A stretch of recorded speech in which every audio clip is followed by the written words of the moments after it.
कहते हैं कि व्यक्ति जब पैदा होता है तो अपना प्रारब्ध जो है ना वो लिखा के लाता है।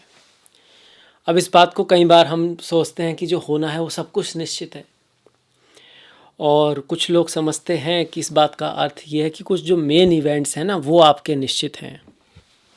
सब कुछ निश्चित नहीं है। तो इनमें से जो दूसरी बात है वही सत्य है कि आपके कुछ मेन इवेंट्स जो होते हैं ना वो निश्चित होते हैं। सब कुछ निश्चित नहीं होता है, बहुत कुछ आपके हाथ में होता है और वो डिपेंड करता है समय के अनुसार। समय कैसा चल रहा है, आपकी राशि के अनुसार समय कैसा चल रहा है, आपके लगन के अनुसार समय कैसा चल रहा है, आपकी जन्म पत्री में कौन सी दशा महादशा चल रही है, वो डिसाइड करती है कि आपके अगर कोई प्रॉमिस है भी तो मिलेगा भी आपको या नहीं मिलेगा। राजयोग है पर आपको उस राजयोग का फल मिलेगा भी या नहीं मिलेगा, ये दशा महादशा गोचर डिसाइड करता है। तो बहुत ही बड़ा परिवर्तन सब राशियों के लिए हो रहा है। ऐसा नहीं कि आप ही के लिए हो रहा है, पर आपके लिए भी बहुत बड़ा परिवर्तन है कि अष्टम भाव में मीन राशि में 1 2 3 4 5 6 ग्रह नव वर्ष के पहले दिन, नव वर्ष, हाँ जी, हिंदू नव वर्ष पहला 30 तारीख को स्टार्ट हो रहा है, जिस दिन हमारे नव दुर्गा भी स्टार्ट होंगे 30 मार्च को। हालांकि राशिफल जो है वो अप्रैल का है, पर 30 मार्च के बाद ही आपका अप्रैल आता है। और पहले दिन साल के ग्रहण पड़ रहा है, सूर्य ग्रहण है, अमावस्या है उसी दिन जो है। इसके ऊपर ऑलरेडी वीडियो भी है, प्रेत श्रापित या आप कह सकते हो पिशाच योग बना हुआ है। पर इसके साथ साथ बहुत सारे योग बने हुए हैं, जैसे कि शनि और बुध जो कि बुद्धि के हैं तो धूर्त योग बोलते हैं। पर ये अच्छा है या बुरा है ये अलग अलग है हर व्यक्ति के लिए। आपके लिए इसका क्या रिजल्ट है इसको देखेंगे हम। बहुत सारे ग्रहण योग है यहाँ पर, जड़मती योग है, विष योग है, गुप्त संबंध योग है। तो ये सारे योग आपके लिए क्या वास्तव में बुरे हैं, इनमें से कुछ अच्छे हैं, इन सब पे सारे योगों के ऊपर विवेचन करने वाले हैं। बाकी हमेशा की तरह आपका करियर, बिजनेस, स्वास्थ्य, प्रेम, धन वगैरह सब के लिए आपका अप्रैल का महीना कैसा लगेगा इस पर बात करेंगे। और चलिए शुरुआत कर देते हैं। इस बार आप देख सकते हैं कि सारे के सारे ग्रह, लगभग 6 ग्रह तो आपके अष्टम में बैठे हुए हैं। इनमें से जो सूर्य हैं वो 14 तारीख के बाद नवम में आएंगे अपनी राशि में, मेष में, और उच्च के हो जाएंगे, जो एक अच्छी बात है क्योंकि वो आपके राशि के ही स्वामी हैं। सिंह के स्वामी सूर्य होते हैं। 14 के बाद 9th में जा रहे हैं, उच्च के हो रहे हैं, तो 14 के बाद थोड़ा सा बेहतर है, ये तो पता चल ही रहा है। इसके साथ साथ बाकी के ग्रहों की बात करी जाए तो मंगल 3 तारीख को ही आपके बारे में भाव में आ जाएंगे। कर्क राशि होती है आपके बारे में भाव में, जहाँ वो नीच के हैं। इसके साथ साथ शुक्र जो है और बुध, ये दोनों मार्गी होंगे। इसमें से 7 तारीख को बुध मार्गी हो जाएंगे और 13 तारीख को शुक्र। इनका मार्गी होना भी बहुत अच्छी बात है। वक्री चल रहे हैं दोनों के दोनों ग्रह, तो ये क्या होंगे, मार्गी होंगे। मार्गी का मतलब सीधा होना, उस चीज़ में स्पीड आना, उसके रिजल्ट पे आ जाते हैं। अगर बुध मार्गी हो रहे हैं तो मतलब आपके केस में धन, पैसा, इनकम, लाभ, पैसा जमा कर पाना, ये सब धन जो मेटेरियलिस्टिक जो लाइफ है वो बुध आपकी कंट्रोल करते हैं। और वो 7 तारीख को मार्गी हो रहे हैं, मतलब 7 तारीख के बाद इस मामले में कुछ ना कुछ, अगर उस मामले में आप कोई प्रयास कर रहे हो, कोई चीज़ अटकी पड़ी है जो धन या फैमिली से रिलेटेड है, आपके फैमिली बिजनेस से या पैसे से या लाभ से, कहीं ना कहीं इकोनॉमिकली आपसे रिलेटेड है, तो वो हो सकती है, उसमें सफलता आ सकती है। आपके कम्युनिकेशन की वजह से, आपके दोस्तों की वजह से, आपके फैमिली की वजह से, आपके ओवरऑल आपका जो कह सकते हो जो चरित्र है, आपका जो ऑरा है, उसकी वजह से आपको धन के मामले में कोई सफलता मिल सकती है। इस बुध के वक्री से मार्गी, 1 महीने से वक्री ही चल रहे हैं, तो 1 महीने से उस सेंस में थोड़ा नेगेटिव है, अब अच्छा हो रहा है।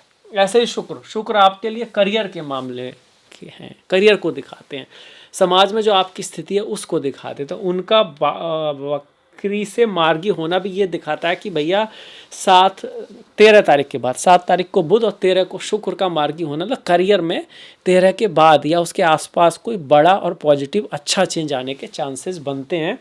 या फिर आप कुछ करना चाह रहे थे, जैसे किसी का जॉब लगना, प्रमोशन के लिए, या कोई प्रयास आपका चल रहा था करियर से रिलेटेड चीज़ों में, या ट्रैवल में वीज़े के लिए, डॉक्यूमेंट्स के लिए, तो उसका रिजल्ट पॉजिटिव आ सकता है। कब, 13 के आसपास। पर इसके साथ साथ बाकी के जो योग बन रहे हैं जो पूरी साल के लिए हैं, हिंदू वर्ष नव वर्ष के हिसाब से पूरे साल के लिए, इस महीने पे तो उनका इफेक्ट है ही। उनमें सबसे पहला योग है धूर्त, मतलब शनि और बुध का मिलन।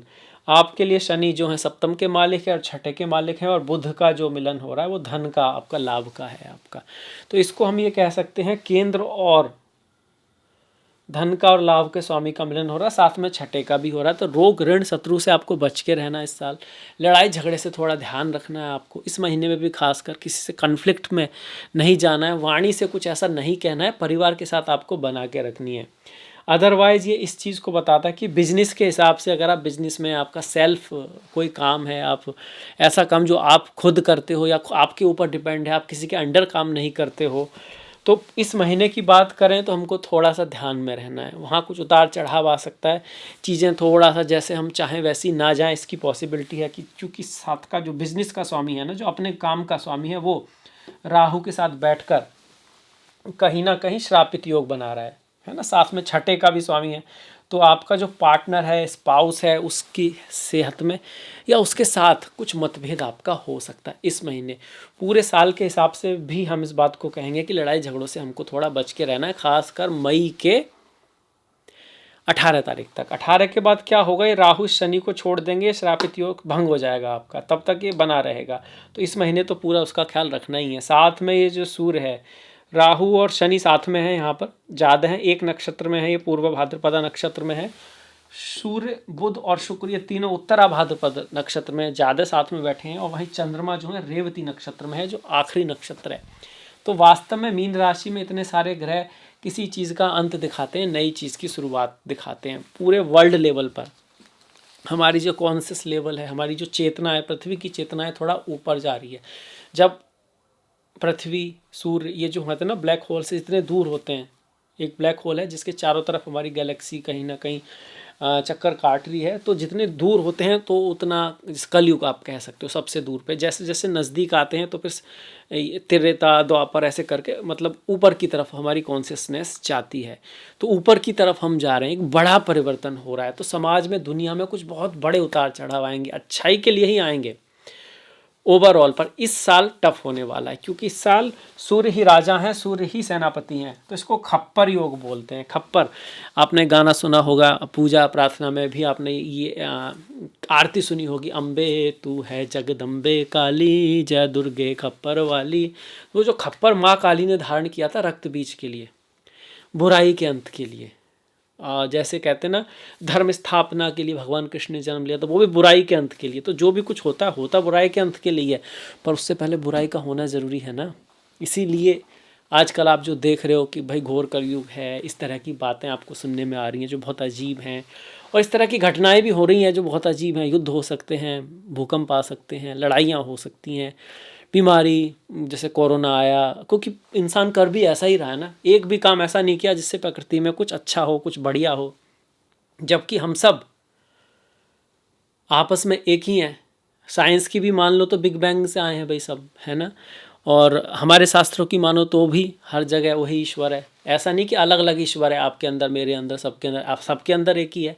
तो जब तक हम कंपैशन, प्रेम, एक दूसरे के साथ में साथ देना, सबका ख्याल रखना, प्रकृति का ख्याल रखना, इस लाइन पे नहीं चलेंगे, कंपटीशन के चक्कर में पड़े रहेंगे, तब तक ऐसे ही कुछ ना कुछ होता रहेगा।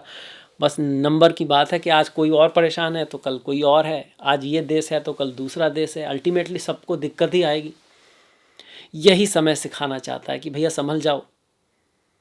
बहुत सारे कंट्रीज़ हैं वहाँ पे सत्ता परिवर्तन हो सकता है जब सूर्य जब हाथ में आते हैं। कुछ कंट्रीज़ जो कह सकते हैं कि समुद्र के किनारे जो खासकर है, वहाँ कुछ उतार चढ़ाव आ सकता है। चाहे वो यूरोप है, अमेरिका है, इसराइल है, गाज़ा है, जो भी है, ये जो सब चल रहा है, सब चीज़ें एकदम ख़त्म होने वाली नहीं है, अभी उनमें बढ़ोतरी ही होगी। जहाँ तक आपकी बात है तो देखिए, इतने सारे ग्रहों का अष्टम में रहना, इस महीने में कुछ भी नया बड़ा ना करें, खास करके 14 तारीख तक। 14 के बाद फिर भी कुछ किया जा सकता है, 14 तक थोड़ा ध्यान रखना है, क्योंकि आपके राशि के स्वामी भी अष्टम में रहेंगे। स्वास्थ्य का भी ध्यान रखना है। ससुराल में, पति पत्नी के रिश्ते में, धन के मामले में भी कोई बहुत बड़ा निर्णय नहीं लेना है। हालांकि इतने सारे ग्रह स्पिरिचुअलिटी, अध्यात्म, अकल्ट, ज्योतिष, रिसर्च, डिटेक्टिव, इस तरह के किसी काम में हैं। आपका काम कहीं ना कहीं अंडर कवर एजेंट होते हैं, या फिर पृथ्वी के नीचे जो चीज़ें होती हैं, रहस्यों से जुड़ा है, किसी पीएचडी वगैरह आप कुछ कर रहे हैं, कुछ नई चीज़ें निकाल के आपका काम करना है ऐसा, तो उसके तो अच्छा है। फॉरेन लैंड, विदेश से जुड़ा हुआ भी अगर आपका काम है तो उसमें भी कहीं ना कहीं ये हेल्पफुल रहेगा। पर 14 तारीख के बाद चीज़ें ज़्यादा बेहतर हैं। इस बात का समझना ज़रूरी है। दसम का स्वामी जो है वो अष्टम में जाकर उच्च का चल रहा है, तो करियर में कुछ बहुत बड़ा भी अचानक से हो सकता है, पर आप कोई अचानक से बदलाव ना करें, अपने आप हो जाए वही ठीक है इस समय में। मंगल नीच के हैं, भाग्य का स्वामी नीच का हो रहा है 12वें भाव में जाकर, तो कोई लंबी ट्रैवल करना है, यात्रा करना है तो थोड़ा सोच समझ के जाएं, डॉक्यूमेंट्स वगैरह ज़रूर देख लें, उसमें कोई गलती ना हो। मैरिज लाइफ में भी आपको थोड़ा ध्यान रखना ही चाहिए। क्यों? क्योंकि मंगल की यहाँ 7वीं दृष्टि है और यहाँ 8वीं दृष्टि है, सप्तम एर्थ। तो 8वीं दृष्टि मंगल की कट करने वाली दृष्टि होती है, दूर करती है आपको, तो अपने पार्टनर से बिजनेस में कुछ खटपट रह सकती है। वहीं ये नींद का भी भाव है आपके, ये आपकी राशि है, इसके एक तरफ केतु एक तरफ मंगल, तो उसको पापकत्री भी बोल देते हैं। तो ये नहीं कह सकते कि बहुत बढ़िया बन रहा है, खास करके धन के मामले में, क्योंकि इस भाव पर ना बहुत सारे ग्रहों की दृष्टि है, इन सारे ग्रहों की दृष्टि है 14 तारीख तक। 14 के बाद कम से कम सूर्य की दृष्टि यहाँ से हट जाएगी, पर इतने सारे ग्रहों की दृष्टि धन के भाव पर जहाँ पर केतु बैठे हुए हैं, तो कोई सडन निर्णय ना लें, कोई इमोशन में आके बड़ा निर्णय ना लें, परिवार में बना के रखें, एक दूसरे का ख्याल रखें। रिश्ते बड़े महत्वपूर्ण होते हैं, रहीमन धागा प्रेम का, मत तोड़े चटकाए, जोड़े ते फिर ना जोड़े, जोड़े गांठ पड़ जाए। देखिए, आप कुछ कह देते हैं ना गुस्से में आकर, क्रोध में आकर या किसी भी तरह से, तो वो उस व्यक्ति को याद हो जाता है, उसके दिल पे लग जाता है। हर कोई क्षमा नहीं कर पाता, हालांकि क्षमा जो कर दे बहुत बढ़िया है, उसके लिए तो बहुत ही बढ़िया, क्योंकि उसका स्वास्थ्य अच्छा रहेगा, है ना।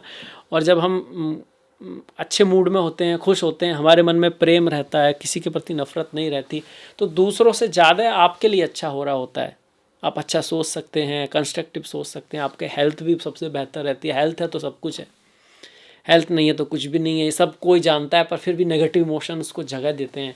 जानते हैं कि उस गुस्से से किसी का बुरा हो ना हो, आपका तो हो ही रहा है, पर फिर भी गुस्सा कर देते हैं, है ना। हम लोग ऐसे, आप ना समझ ही कह सकते हो इसमें, क्योंकि जो इंसान है ना, उसका आप ये कह सकते हो जैसे 7 चक्र होते हैं, उनमें से मूलाधार चक्र जो होता है वो नींद और स्लीप, खाने तक है ना। इसके बाद आपका जो चक्र आता है वो आपका सेक्स से रिलेटेड होता है ना, जो जानवरों में भी होता है कहीं ना कहीं।